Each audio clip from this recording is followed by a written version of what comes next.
Least যুক্ত বাক্য, অর্থাৎ লেস্ট মানে কি?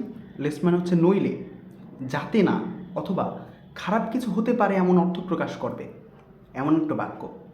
অর্থাৎ আমাদের কোনো বাক্য যদি গঠন করতে হয়, সে বাক্যটা যদি লেস্ট যুক্ত থাকে, তাহলে কীভাবে গঠন করব?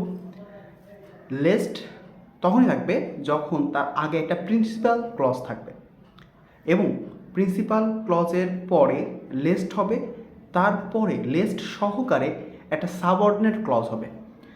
অর্থাৎ ওই যে ক্লজটা হবে, সে ক্লজটা অবশ্যই প্রিন্সিপাল ক্লজের সহায়তা নিয়েই অর্থ প্রকাশ করতে হবে।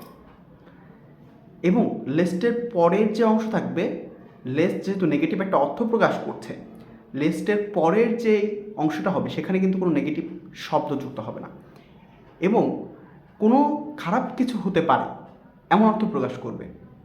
ভবিষ্যতে বা সামনের দিকে একটা খারাপ কিছু হতে পারে, সেক্ষেত্রে শুড এবং মাইট ব্যবহার করতে হবে। আমরা জানি শুড অথবা মাইট ব্যবহার করলে তারপরে ভার্বের বেস ফর্ম হয়, কেননা মোরালের পরে ভার্বের বেস ফর্ম হয়।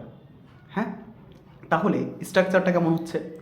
লেস্টযুক্ত বাক্য, তার আগে প্রিন্সিপাল ক্লজ থাকবে, লেস্টের পরে শুড বা মাইট থাকবে এবং ভার্বের বেস ফর্ম হবে, এবং খারাপ কিছু হবে প্রকাশ করবে।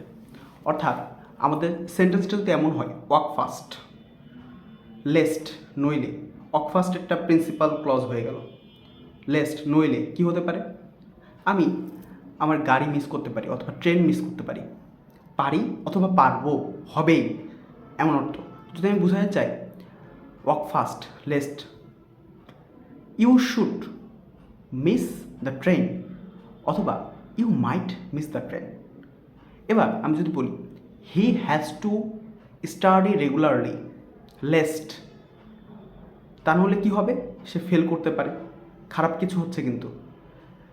হি মাইট অথবা he should fail in exam. তো লেসযুক্ত বাক্য এমনভাবে করতে হবে ভবিষ্যতে হতে পারে, খারাপ কিছু হতে পারে বা হবেই এমন অর্থ প্রকাশ করবে। তো ধন্যবাদ সবাইকে। আগামী রিলসের জন্য বা আগামী ভিডিওর জন্য আমন্ত্রণ রইল।